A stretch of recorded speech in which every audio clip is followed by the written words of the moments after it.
آپ کہتے ہیں کہ جس چیز کی اہمیت ہو اتنی ہی اس کو اہمیت دینی چاہیے. تو پھر اگر کوئی خاتون مہنگائی کی وجہ سے ویسے ہی جاب کر رہی ہوں پردے کی پابندی کے ساتھ، تو حرام اور گناہ کبیرہ تو نہیں ہے شریعت میں، پھر آپ کیوں زیادتی کر رہے ہیں اس معاملے میں؟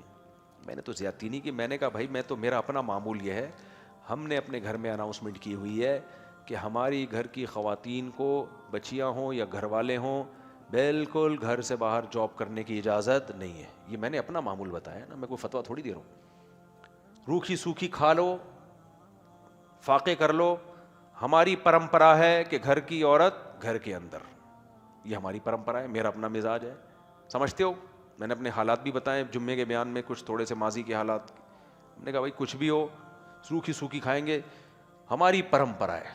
بیٹی بھی ہم کہیں بیاہ کے جائے گی تو اس کو بھی بھائی یہ بچی جاب نہیں کرنے دیں گے ہم. مرد کی آمدن، ہماری پرمپرا ہے آمدن مرد کی ہوگی، تھوڑی ہو یا زیادہ. اسی بیان میں نے یہ بات بھی کہی ہے کہ اگر کسی کی بیوی کسی ضرورت سے جاب کر رہی ہے تو وہ ان کا گھر کا مسئلہ ہے، میں کسی کو برا نہیں کہہ رہا. ایک تو ہر ایک میں توکل ایک جیسا نہیں ہوتا، بعض خواتین کے حالات ایسے ہوتے ہیں ان کو جاب کرنی پڑتی ہے. مجھے ایک ایئر ہوسٹس ملی، اس نے کہا خدا کی قسم مفتی صاحب میں اس جاب کو پسند نہیں کرتی، لیکن اگر میں یہ جاب نہ کرتی میرے پاس بدکاری کے علاوہ کوئی راستہ نہیں تھا. اس کے لیے تو مجبوری ہے بھائی، اللہ ہم سب کو ایسی مجبوری سے، کیونکہ طلاق یافتہ تھی، شوہر نے چھوڑ دیا تھا اس کو، کوئی پرسان حال نہیں تھا، خاندان نے لفٹ نہیں کرا تھا آج کل. تو بھائی میں تو سمجھتا ہوں غیرت مند تھی کہ ایئر ہوسٹس کی جاب کر، اس کو ایئر ہوسٹس ہو کے بھی میں غیرت مند کہوں گا کہ نہیں کہوں گا؟ اس کے پاس اس کے علاوہ کوئی آپشن نہیں تھا. تو کسی شخص کو میں کبھی بھی برا نہیں کہہ سکتا، کون جاب کر رہا ہے اس کی کیا مجبوری ہے، لیکن میں اسلام کا اصل حکم تو بتاؤں گا نا.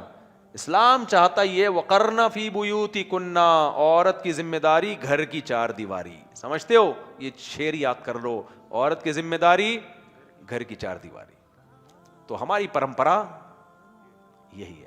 لوگ کہتے ہیں ہندی الفاظ یوز کرتے ہیں، اردو سمجھ میں نہیں آ رہی نا، اردو سمجھ میں نہیں آ رہی. کبھی انگلش میں ہمیں بات کرنی پڑتی ہے، کبھی ہمیں ہندی میں بات کرنی پڑتی ہے. اردو میں ایک دفعہ سمجھایا تھا نا، جمعے کو نہیں آئے سمجھ میں تو دوبارہ مجھے اس کو بتانا پڑ رہا ہے. تو غیرت کا تقاضا یہی ہے کہ یار بیگم کہاں ہو؟ گھر میں ہو. بولے بیگم سے بولو بھائی دیکھو ہمارے نبی صلی اللہ علیہ وسلم کے ساتھ بھی یہ حالات ہوئے کہ گھر میں چولہا جلنا بند ہو گیا، 40 دن گھر میں چولہا نہیں جلتا. امہات المومنین بھی انسان تھی، انہوں نے شکایت کی ہمیں کیا چاہیے بھائی؟ نان نفقہ چاہیے. اب نبی صلی اللہ علیہ وسلم کے تو گھر میں فاقے تھے، اور آپ نے اللہ سے اپنے لیے پسند بھی فاقے کیے. آپ چاہتے بھی یہی تھے کہ میری زندگی کیا ہو؟ فاقوں والی. اس میں بڑی حکمتیں تھیں. میں اور آپ کے لیے یہ نہیں ہے کہ ہم چاہیں کہ ہمارے لیے فاقوں والی زندگی ہو. نبی آخری نبی تھے نا، تو اللہ نے آپ کو ہر لحاظ سے کامل بنانا تھا. تو نبی نے سب کے لیے پسند کیا ہوتا تو حضرت عثمان کو مال رکھنے کی اجازت نہ دیتے. بہت سے صحابہ مالدار تھے، آپ نے اجازت دی. اپنے لیے کسی حکمت سے آپ نے لیے فقر و فاقہ والی زندگی کو پسند کیا. تو فاقے ہیں.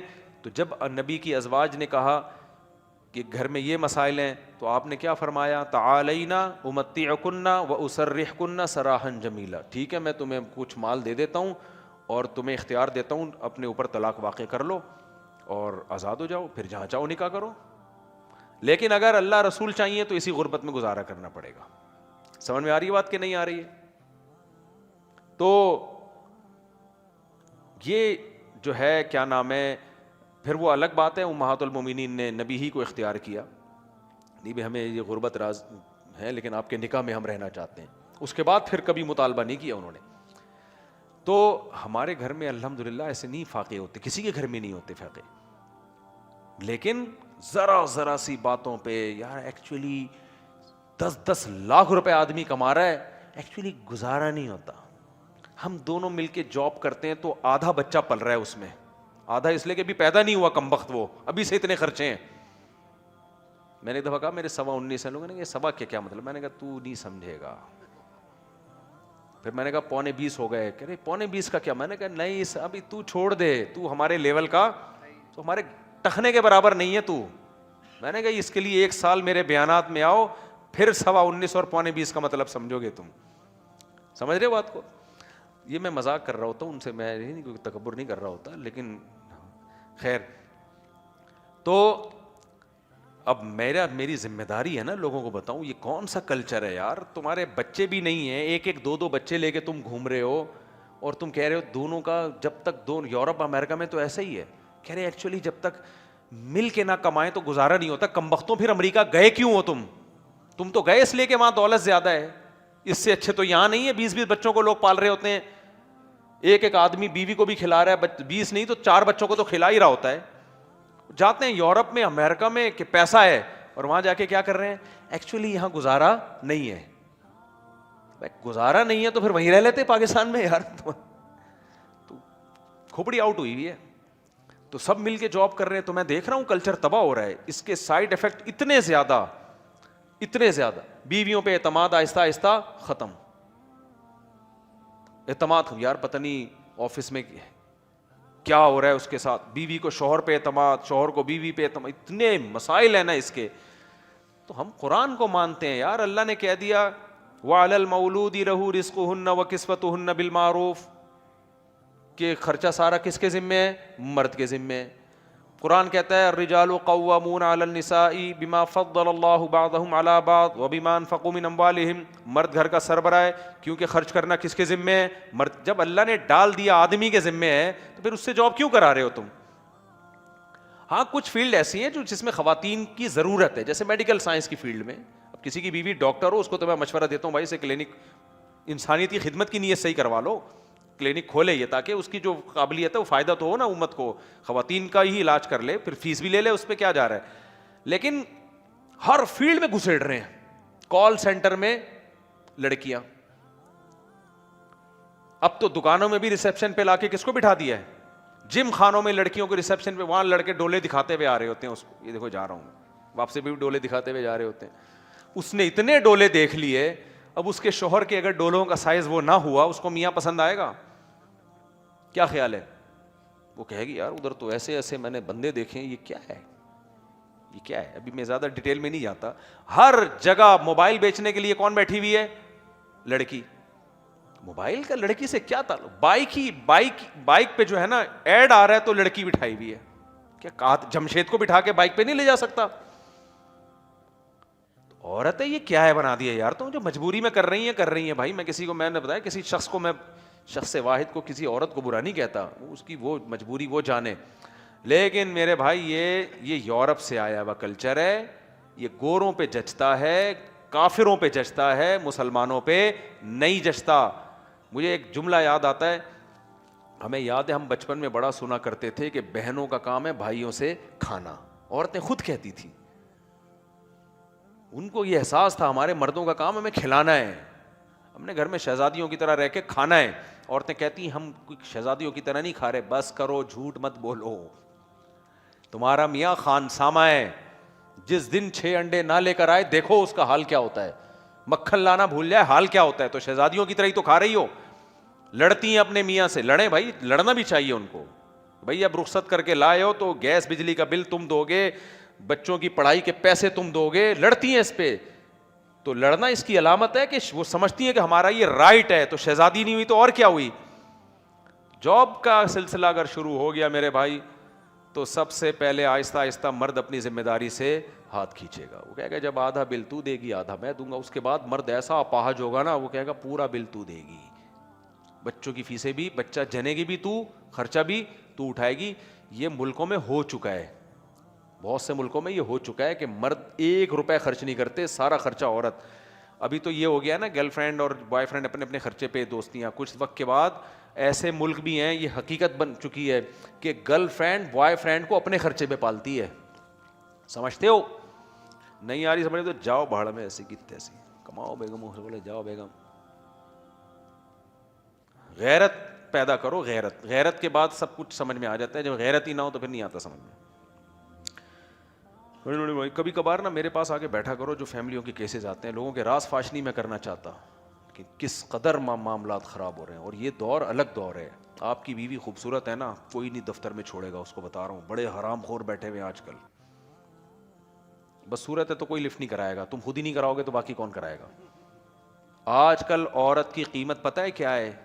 نہ یہ قیمت ہے کہ وہ ڈاکٹر ہے, نہ یہ قیمت ہے کہ وہ پائلٹ ہے, نہ یہ قیمت ہے کہ وہ انجینئر. کوئی قیمت نہیں, اس کی قیمت ہے خوبصورت ہے.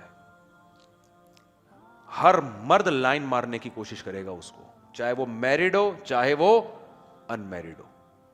ہر مرد لائن مارنے کی کوشش کرے گا اس کو, دفتروں میں ہر جگہ. راز فاش ہونے کا خوف نہ ہوتا. میں تمہیں حالات بتاتا ہوں جو لڑکیوں نے ہمیں بتائے ہیں, کیا ہو رہا ہے ہمارے ساتھ. سمجھ میں آ رہی ہے بات؟ اس لیے گھر کے اندر رکھو, عزت کے ساتھ کھلاؤ پلاؤ, اللہ کی بھی مدد ہوگی, اللہ مال میں برکت دے گا. مرد کے مال میں اللہ نے, چونکہ اللہ نے اس کی ذمہ داری ڈالی ہے تو اللہ برکت دیتا ہے. ایک خاتون نے کہا میری ساس کہتی ہے کہ کماؤ کیونکہ اپنا گھر بنانا بہت ضروری ہے, تو میرے بیٹے کی آمدن میں گھر نہیں بنے گا. تم بھی کہو یار میں بچے بھی پیدا کر رہی ہوں, پال بھی رہی ہوں, گھر بھی میں, یہ گھر سنبھالوں بھی میں. میں نے کہا بغاوت کرو ایسی ساس سے. میں نے کہا بولو میں نہیں جا رہی, تیرے بیٹے کا کام ہے مجھے کھلانا, ساس سے کون لڑے گا. آپ کہتے ہیں کہ مفتی صاحب جب آپ قرآن و حدیث میں ہو بھی ہو چکا, جلدی سے بھائی میرے بھائی مجھے بھی کام ہے, 4 بج رہے ہیں گھڑی میں, دیکھو آپ ملک ترقی کرے گا. دیکھو مفتی صاحب رفع الدین کے بارے میں حدیث فرماتے ہیں. ابے بھائی پھر وہی بات, اہل حدیث فرماتے ہیں کہ نبی نے رفع الدین ہمیشہ کے کسی رکعت میں نہیں چھوڑا. غلط کہتے ہیں اہل حدیث, ایسا نہیں ہے, کرنا بھی ثابت ہے, نہ کرنا بھی ثابت ہے. مفتی سے پڑھائی کی غورت سے, سارے اہل حدیث ایسے کہتے بھی نہیں ہیں. اہل حدیثوں میں 20 قسم کے لوگ ہیں. کوئی کہتے ہیں ایسا نہیں ہے, ایسا بھی ہے, وہ بھی ٹھیک ہے, یہ بھی ٹھیک ہے, کوئی کہتے ہیں نہیں یہی ٹھیک ہے, کوئی کہتے ہیں یہ اٹھیک ہے, ٹھیک نہیں. جو رفع الدین چھوڑ دے اس کی نماز ہی نہیں ہوتی. اس طرح کے بھی ہیں, ہر طرح کے اہل حدیث میں آپ کو ملیں گے. مفتی صاحب پڑھائی کی غرض سے حدیث پڑھنے آتے ہیں یا مل جل کر رات گزرے تو کیا چاہیے, اگر کنڈی لگانے کو منع کریں تو اولاد کو برا ہونا چاہیے. میرے بھائی اچھا دوست پڑھنے آتے ہیں تو مل جل کر رات گزاریں تو کنڈی لگا, تو ماں باپ منع کرتے ہیں مت لگاؤ کنڈی. جب ماں باپ منع کر رہے ہیں, دوست ایک کمرے میں بیٹھے تو کنڈی کھول کے بھی بیٹھ سکتے ہیں نا, پڑھنے ہی آ رہے ہو نا. اچھا ہے ماں باپ پڑھتے ہوئے دیکھ لے کیا جا رہا ہے. گھر میں ابا اماں کی چلے گی بھائی, جن کا گھر ہے. جب آپ کا اپنا گھر ہو جائے گا, اپنے یہ بیوی بچے ہوں گے تو پھر اپنی چلا لینا وہاں پہ. ہمارے جاننے والے کا بیٹا اپنے والدین کو بالکل ٹائم نہیں دیتا, دوستوں میں خوش رہتا ہے, ماں باپ کے ساتھ 2 گھڑی بیٹھ کے بات کرتے ہیں, نہ اپنے معاملات بتاتے ہیں, نہ اگر ماں کچھ پوچھنا چاہے تو کہہ دیتا ہے آپ مت بولیے. ایسے لوگوں کے ساتھ دنیا میں ہی عذاب آتا ہے. کچھ گناہ ایسے ہیں جن کی اللہ تعالیٰ نے نقد سزا رکھی ہے, ادھار پہ رکھا ہی نہیں ہے. تو جو ماں باپ کے ساتھ اس طرح کر رہا ہو نا, ٹائم نہ دے رہا ہو, بات چیت نہ کر رہا ہو, ٹائم ہی نہ ہو, تو دنیا میں ہی ان لوگوں کی زندگی اللہ تعالیٰ برکت چھین لیتے ہیں. دفتروں میں ایسا ہوتا ہے کہ کم عمر والے بڑے عہدوں پر ہوتے ہیں جیسا کہ مینیجر وغیرہ. جب ان کے ماتحت جو ہوتے ہیں وہ ان سے عمر میں کافی بڑے ہوتے ہیں تو ان کے چھوٹے عہدے کی وجہ سے ان کو عزت نہیں دی جاتی اتنی, اور جتنا احترام ہونا چاہیے بڑے کا وہ نہیں دیا جاتا. بھائی نبی نے فرمایا من لم یبجل کبیرنا فلیس منا, جو ہمارے بڑوں کو عزت نہ دے وہ ہم میں سے نہیں ہے. تو بعض دفعہ عمر میں ایک بندہ زیادہ ہے تو اس کو عمر کی وجہ سے رسپیکٹ دینی پڑتی ہے. تو چھوٹے کو یہ نہیں چاہیے اس میں یوں اوئے چاچا یہ لے کر آ, چاچا یہ کر, ایسا نہیں کر. رسپیکٹ کے ساتھ تھوڑا سا آپ عزت کے ساتھ بول دیں کہ بھئی آپ یہ کام کر لیں. ہاں وہ کر ہی نہ رہا ہو تو پھر غلط ہے. پھر آپ اپنے باس کو بتائیں یا کمپنی کو بتائیں بھائی یہ تو اتنی ان کو رسپیکٹ اتنی دینی پڑ رہی ہے کہ اس چکر میں یہ کام ہی نہیں کر رہے, ورنہ تو نظام خراب ہو جائے گا نا. ہونا تو یہ چاہیے کہ کسی ایسے بڑے کو رکھا ہی نہ جائے. اب ایک مسجد میں جھاڑو پوچھے کے لیے رکھا ایک مولانا صاحب کو, عالم کو. اب میں نے اس پہ اعتراض کیا, میں نے کہا یہ مولانا بھی ہے عالم بھی ہے, رکھا آپ نے اس کو کس کام کے لیے؟ اب نہیں ڈانٹو تو وہ کام نہ کریں, ڈانٹو تو آدمی سوچتا ہے یار علماء کا احترام.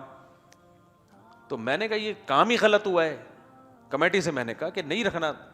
پھر میں نے مولوی صاحب سے کہا, میں نے کہا یار آپ کو بھی اپنے علم کا احترام کرنا چاہیے, آپ نے کیوں, یہ تو کوئی بھی کر لیتا. کہہ رہے ہیں یار مفتی صاحب میں فارغ ہوا ہوں, کچھ مدرسے میں تو کوئی جگہ ہی نہیں مل رہی, اب کھانا تو ہے نا, کمانا تو ہے, کیا کروں میں. تو یہ بعض دفعہ کنفیوژن ہوتی ہے.